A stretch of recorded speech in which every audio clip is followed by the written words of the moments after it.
అమ్మవారు ఒక మాట అంటారు దేవి భాగవతంలో, తన అష్టాదశ శక్తిపీఠాల గురించి వివరిస్తారు ఆవిడ. 108 శక్తిపీఠాల పేర్లు చెప్పారు అమ్మవారు. అందులో ప్రధాన 52 అంటారు, అందులో ప్రధాన 18 అంటారు. ఈ శక్తిపీఠాల్లో నా సాధన చేస్తే వాడికి తప్పకుండా సిద్ధి లభిస్తుంది. అయితే అన్ని శక్తిపీఠాలు తిరగలేమంటే ఒక్క శక్తిపీఠం పేరు చెప్తాను, అక్కడికి వచ్చి సాధన చేయించాలు అంటుంది అమ్మవారు దేవి భాగవతంలో. ఆ శక్తిపీఠం ఏంటంటే కాశీ. అంటే అమ్మవారికి కూడా అంత ప్రీతి కాశీక్షేత్రం. అలాంటి కాశీక్షేత్రంలో అమ్మవారికి ప్రీతిపాత్రం కాశీక్షేత్రం అయితే, అలాంటి కాశీ గురించి చెప్పుకున్నప్పుడు అమ్మవారి గురించి కూడా చెప్పుకుంటే కాశీక్షేత్రంలో సాధన చేసిన ఫలితం లభిస్తుంది. అందుకు ద్వాదశ జ్యోతిర్లింగాలన్నింటిలోనూ అయ్యవారు ఉన్నారు, అమ్మవారు ఉన్నారు. ఇక్కడ ఈ క్షేత్రం శక్తిపీఠ క్షేత్రం. అందుకే ఇవాళ మనం కాశీక్షేత్రంలో ఒక మంచి పని చేయబోతున్నాం. ఇప్పుడు కాశీ ఒప్పుకుంటారు, మనం కాశీలో ఉన్నామా? అసలు 20లో ఉన్నాం, ఫలానా చోట ఉన్నాను మర్చిపోయి ఉంటాం. ఈ పాటికి కాశీలోనే ఉన్నాం, ఇంకా బయటికి రావాలనిపించట్లయితే తెచ్చేసాం, మరి ఏం చేస్తాం. కానీ కాశీలో ఉండగా మంచి పని చేద్దాం. లలితా సహస్రనామ ప్రవచనం ఇక్కడున్న చాలామంది విని ఉన్నారు. కొన్ని వందల భాగాలుగా ఉన్నటువంటివి, 1000 నామాలకి విస్తార భాష్యం. అయితే గురుభ్యో నమః అనే బృందం 7 ఏళ్లుగా అనేక విషయాల్ని వాళ్ళు ప్రవచనాన్ని స్టడీ మెటీరియల్ కింద అధ్యయనం చేశారు. విని ఊరుకోవడం కాదు, విని అధ్యయనం చేయాలి అని ఒక మంచి నిర్ణయం తీసుకుని వారు ఎలాగా ఒక కరికులం ఏర్పాటు చేసుకుని ఒక ఎడ్యుకేషన్ స్టేటస్ ఇచ్చి పరిశోధించారు అనేది చాలా అద్భుతమైన అంశం. అది వాళ్ళు అలా అధ్యయనం చేసి ప్రతివారు కూడా వాళ్ళు ఏం నేర్చుకున్నారని ఒక్కొక్కరు ఒక్కొక్క యాంగిల్లో పేపర్ సబ్మిట్ చేశారు. అదొక అభినందించదగ్గ విషయం. అంటే నేనైతే వాళ్ళు స్టడీ చేశారనే కంటే రీసెర్చ్ చేశారంటాను. అంత లోతుగా ఒక్కొక్క సబ్జెక్ట్లో ఒక్కొక్కరు పిహెచ్డి సాధించారేమో అనిపించింది. అలా చేశారండి. ఇప్పటివరకు భగవద్గీత చేశారు, రామాయణం చేశారు. ఎన్ని సబ్జెక్ట్స్ అమ్మా సుమారు? అదో 20 కాదు, మొత్తానికి చాలా చేశారు. ఇదివరకు ఇవ్వండి ఒక్కడిని కష్టమైన ఇవి కొన్ని వాల్యూమ్స్ అండి. నేను 3వ భాగం చూపించాను. మొత్తం 3 భాగాలు భాగవతం. అంటే 42 రోజులు భాగవతం, వ్యాస భాగవతం చెప్పినప్పుడు అందులో చెప్పిన అంశాలను ఒక్కొక్కరు ఒక్కరు చూపించారు. అంటే ఒక ప్రవచనం ఎన్ని ఫేసెస్తో జ్ఞానం ఇస్తుంది అనేటువంటి దీనిలో తెలుస్తాయి. ఒక్కొక్కరు ఒక్కొక్క ఫేస్ తీసుకున్నారు. దాని మీద వాళ్ళు పత్రాలు సబ్మిట్ చేశారు. అవన్నీ మళ్ళీ శోధితం చేసి అంటే కరెక్ట్ చేసి 3 వాల్యూమ్స్ తీసుకొచ్చారు. అది మనం సుమారు 2 ఏళ్ళు కరోనా రాకముందు న్యూజెర్సీలో వీరందరూ వచ్చి అక్కడ ఆవిష్కరణ చేశారు. దానికి అద్భుతమైన ప్రజాదరణ వచ్చింది. కొన్నిటికైతే ఇలా పుస్తకాలు తెచ్చారు, కొన్ని స్టడీస్కి పుస్తకాలు తేరలేదు, కానీ వాళ్ళు పుస్తకాలు రాసుకున్నారు. ఇప్పుడు వాళ్ళు చేసిన గొప్ప విషయం ఏంటంటే లలితాశాస్త్ర ప్రవచనాలు ఎంత లోతుగా పరిశీలించి అందులో రహస్యాలను బయటకు చెప్పడం జరిగిందో విన్నవారికి నేను చెప్పక్కర్లేదు. అయితే దాన్ని అంత లోతుగా అధ్యయనం చేసి కొన్ని నెలలు అధ్యయనం చేసిన తర్వాత వారందరూ కూడాను కలిసి ఒక్కొక్కరు ఒక్కొక్క సబ్జెక్టు తీసుకుని 20 సబ్జెక్టులుగా డివైడ్ చేశారు. లలిత విద్య నుంచి వాళ్ళు ఏం విన్నారు అందులో అక్షరాల్లో లలితమ్మ అని చెప్తూ పిల్లల కోసం కూడా ఇందులో విషయాలు ఉన్నాయి. అలాగే శక్తి క్షేత్రాలు, కామాక్షీదేవి యొక్క విశేషం, షడాధార విద్య, దుర్గా విద్య, వనదుర్గా విద్య, అలాగే శ్రీరాము, లలితాంబిక, శ్రీకృష్ణ ఇత్యాది విష్ణు స్వరూపాలుగా చూపించడం. ఇక సాధన ఎలా ఉండాలి, అక్షర స్వరూపాలు, లలితా సహస్రనామాల వేదాంత సారం, లలితా సహస్రనామాల సమయాచారం, ప్రపంచాన్ని లలితమ్మగా ఎలా చూడాలి, లలితా శాస్త్రానికి సౌందర్యలహరికి ఉన్నటువంటి సమన్వయం, లలితా సంవత్సరంలో చెప్పిన వేద సూత్రాలు, లలితా శాస్త్రంలో కోట్ చేసిన వాగ్గేయకాల కీర్తనలు, లలితా శాస్త్రంలో చూపించిన భావనా పద్ధతులు, లలితా శాస్త్రానికి చెప్పిన శ్రీచక్ర సమన్వయం, ఆరోగ్యానికి లలితా సహస్రనామాల ద్వారా చెప్పిన అంశం ఆయుర్లలిత, వాగ్దేవతలు, ఇలా 20 భాగాలకు విభాగం చేస్తూ ఈ గ్రంథాన్ని తయారు చేశారు. అది ఇప్పుడు మనం ఆవిష్కరించుకుంటాం. దానికంటే ముందు గ్రంథ స్వరూపాన్ని అందరం ఇప్పుడు అటు తిరిగి చూస్తూ ఇప్పుడు ఈ గ్రంథాన్ని ఇంతమంది వ్యాసాలు రాస్తే వీటన్ని సంకలనం చేస్తూ గురుభ్యో నమః ఈ విధంగా రూపుకట్టడానికి మాత్రం మొదటి సంకల్ప దశ తెచ్చుకొని కష్టపడి అందరినీ కూడగట్టుకుంటూ వాళ్ళతో వాగ్యుద్ధాలకు కూడా దిగుతూ ఒక సామరస్యం సాధిస్తూ కష్టపడుతున్న వ్యక్తి మాత్రం శ్రీ తాడంకి విద్య గారు మనం అభినందించాలి. ఆవిడ తెలుగు తోట నాటి గురుభ్యో నమః అని కల్పవృక్షంగా మార్చేశారు మొత్తం. ఇక్కడ ఒక భాషను నేర్పుతూ క్రమంగా సంస్కారాలను, విద్యను నేర్పేటువంటి ఒక విద్యా వాటికగా తెలుగు తోటని అభివృద్ధి చెందించారు. గురుభ్యో నమః ద్వారా, లెర్న గీత ద్వారా ఇత్యాది ఎన్నో కృషి చేస్తున్న ఆ తల్లికి ముందు నేను ప్రత్యేక ఆశీర్వచనాలు అందిస్తున్నాను. దీనికి అంకిత భావంతో కృషి చేస్తున్న వారు చాలామంది ఉన్నారు. ఇందులో ప్రతి ఒక్కరూ అటువంటి వారే, ఒకరి పేరు 2 పేర్లు కాదు. అయితే ఈ పుస్తక నిర్మాణంలోనూ మిగిలినటువంటి గురుభ్యో నమః శాఖల్లోనూ పరమ చైతన్యంగా కృషి చేస్తున్నటువంటి శ్రీమతి రాధికా కామేశ్వరి చిరంజీవి సౌభాగ్యవతి, ఆ తల్లికి కూడా ఆశీస్సులు. ఇప్పుడు ఈ పుస్తకం ఆవిష్కరించబోయే లలితా విజ్ఞానం అనే పుస్తకం ఈ తీర్చిదిద్దడంలో కృషి చేసినటువంటి ఆ తల్లి ఇప్పుడు మాట్లాడతారు.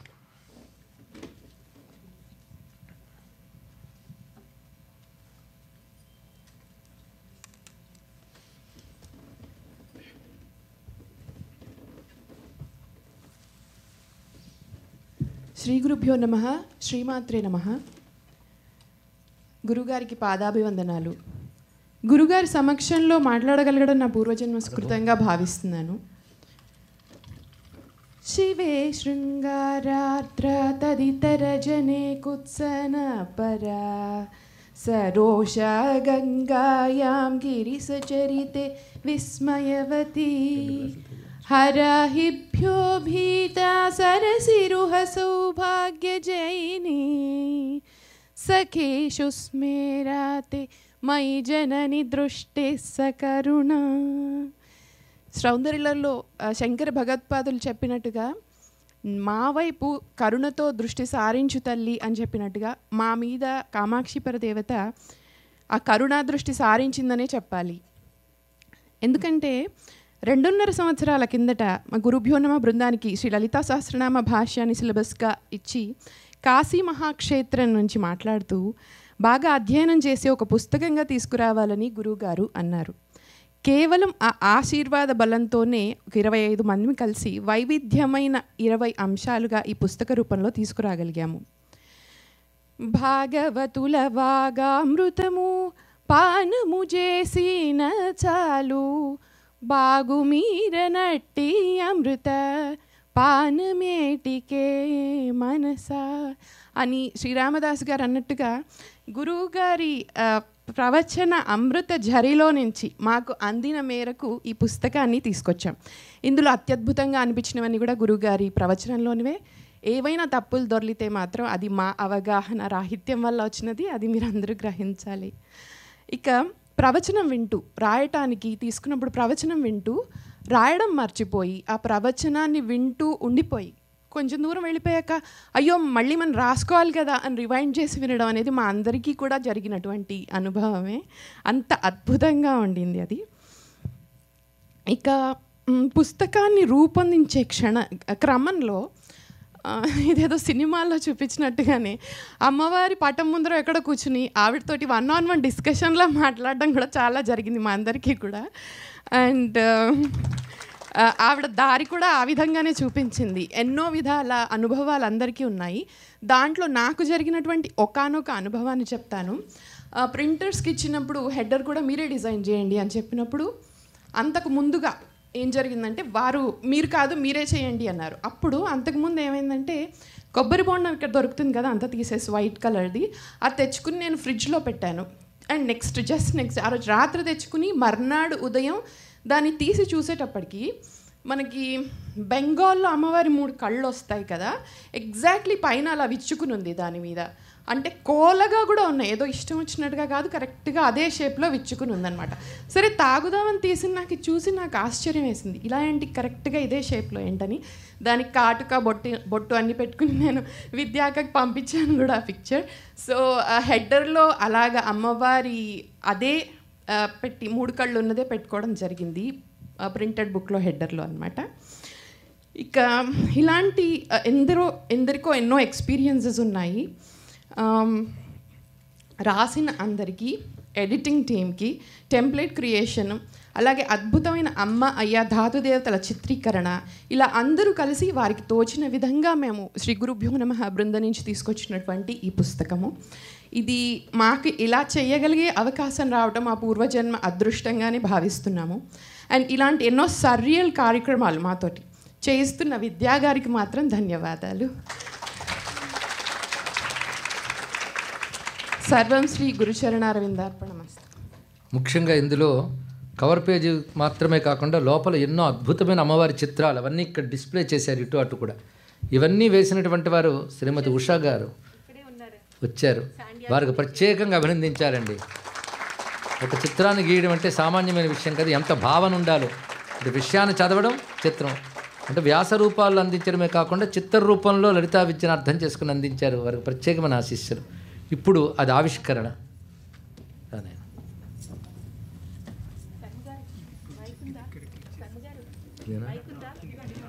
ఆవిష్కరణ జరుగుతోంది, పరిశీలించండి. అటు రావా.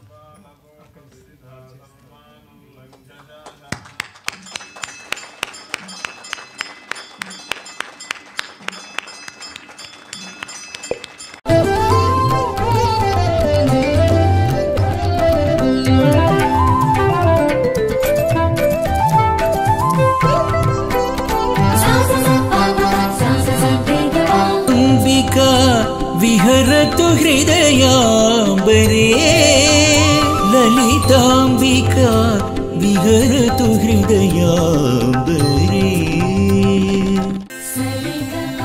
పూజ్య గురుదేవులు బ్రహ్మశ్రీ సామవేదం షణ్ముఖ శర్మ గారు చెప్పినటువంటి 41 రోజుల లలితా సహస్రనామ భాష్యాన్ని ఆధారంగా చేసుకుని శ్రీ గురుభ్యో నమః విద్యార్థి బృందం తీసుకొచ్చినటువంటి లలితా విజ్ఞానంలో 20 వైవిధ్యమైనటువంటి అంశాలున్నాయి. అవి ఏంటంటే,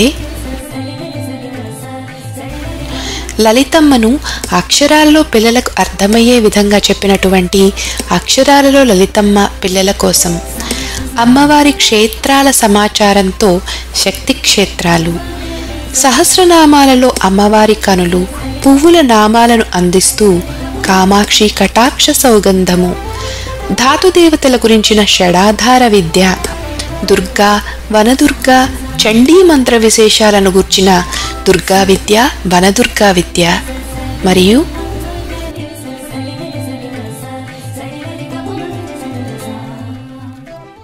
లలితా సహస్రనామాలను భగవద్గీతతో సమన్వయపరుస్తూ శ్రీకృష్ణు లలితాంబిక దృశ్య రూపముగా అమ్మవారిని పిల్లలకి తెలియపరుస్తూ లలితా దృశ్య కావ్యం, లలితా సహస్రనామాల వివిధ సాధనా విధానాలను తెలియపరుస్తూ సాధన, అక్షర వరుసలో అమ్మవారి నామాలను లలితమ్మకి అక్షరమాలగా, లలితా సహస్రనామాలలో వేదాంత సారంలో వేద ఉపనిషత్తులలో చెప్పిన బ్రహ్మజ్ఞానానికి అమ్మ నామాలకు ఉన్న అన్వయం.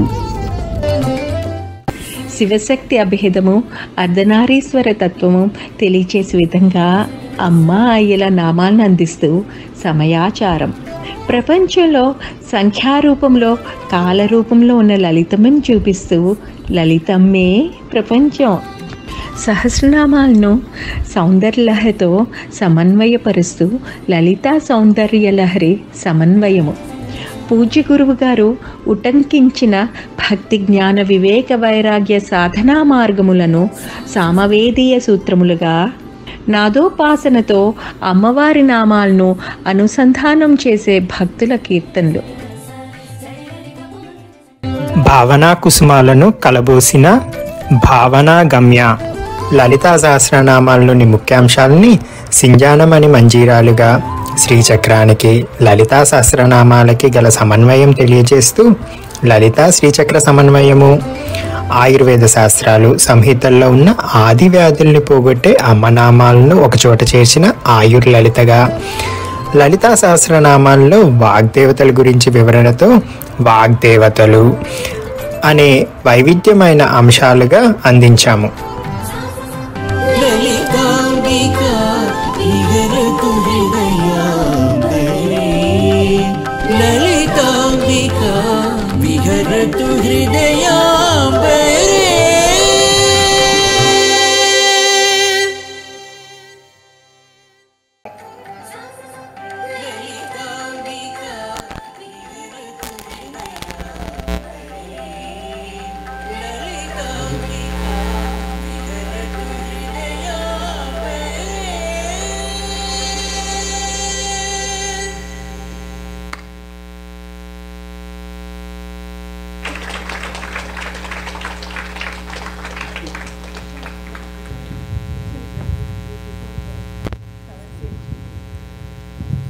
ఇప్పుడు పుస్తకావిష్కరణ.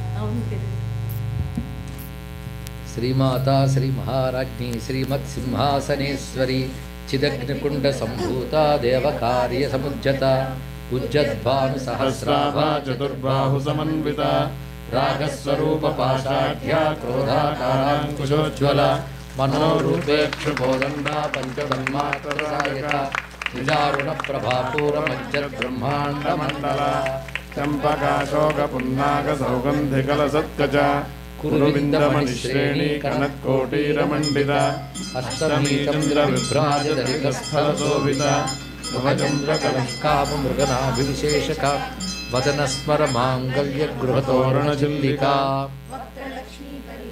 చలన్మీనాభలోచన నవచంపక పుష్పాభనాసాదండ విరాజిత తారాకాంతి తిరస్కారి నాసాభరణ వాచుర కదంబ మంజరీ కృప్త కర్ణపూర మనోహర తాటంకయుగడీభూత తపనోడుపమండల పద్మరాగశిలాదర్శ పరిభావి కపోల భూ నవవిద్రంబింబశ్రీణ్యక్కారదనచ్చద శుద్ధ విద్యాంకురాకార ద్విజపంక్తి ద్వయోజ్వల కర్పూర వీటికామోద సమాకర్షద్దిగంతర నిజ సల్లాప మాధుర్య వినిర్భర్సతి గచ్చపి మందస్మిత ప్రభాపూర మజ్జత్కామే సమానస సాదృశ్య చిబుక శ్రీ విరాజిత కామే సబద్ధ మాంగళ్య సూత్ర శోభిత కంధ వాగ్భవకూటం సంపూర్ణం.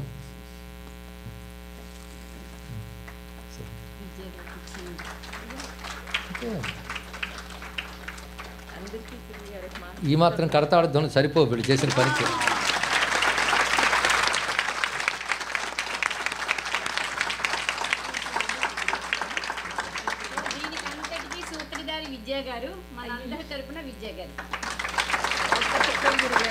అలాగని బరువంతా ఆవిడ మీద వేసేయడం కాదు, అందరూ పంచుకోండి.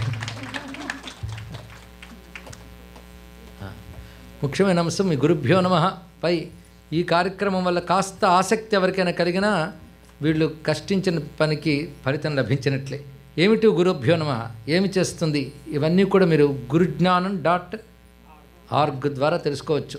ప్రస్తుతం వీళ్ళు సూత సంహిత అనే ఒక ప్రవచన విషయాన్ని స్టడీ చేస్తున్నారు. సూత సంహిత అంటే ఆదిశంకర భగవత్పాదుల వారు బ్రహ్మసూత్ర భాష్యం రచించే ముందు ఈ సూత్ర సంహితను 18 మార్లు చదివారట. ఎంత గొప్ప గ్రంథం ఇది, వ్యాసుడు రచించినది. విద్యారణ్యుల వారు దీనికి భాష్యం రచించారు. దాని సారాన్ని ప్రవచనంగా చెప్పడం జరిగింది. అది అధ్యయనం చేస్తున్నారు. అది అధ్యయనం చేస్తే వేదాంత సారమంతా తెలుస్తుంది. అది ఒక విధంగా హిందూ సాధకుడికి చాలా పనికొచ్చేది. దాన్ని వీళ్ళు ఇప్పుడు స్టడీ చేస్తున్నారు. ఇలాంటి స్టడీ చేయడానికి గురుభ్యో నమఃలో ఎవరైనా చేరవచ్చు, వాటి పరిమితులకి నియమాలను అంగీకరిస్తూ.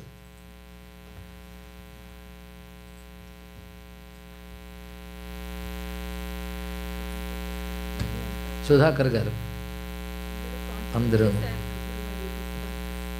సంతోషమ్మా. ఈ పుస్తకానికి వీళ్ళు వ్యాసాలు రాసిన వాళ్ళు కొంతమంది ఇక్కడున్నారు, కొంతమంది రాలేదు. ఇక్కడికి రాని వాళ్ళకి, వచ్చిన వాళ్ళకి అందరికీ కూడా అభినందనలు, ఆశీర్వచనాలు. అయితే ఇది ఇంత ఉద్గ్రంథం చూసి సంతోషంగా చప్పట్లు కొడతాం, కానీ తీసుకెళ్ళాలంటే కొంచెం ఇబ్బందిగా ఉంటుంది. ఈ బుక్గా కూడా రిలీజ్ అయింది. దాని ద్వారా ప్రతి వారు కనెక్ట్ అయ్యి చూడవచ్చు. అలాగే అప్పటికే ఈ బుక్గా భాగవతం ఉంది మనకి, అది కూడా చూడండి. వీరు చేసిన కృషిని మనం గ్రహించి స్ఫూర్తి పొందాలి, వారిని అభినందించాలి.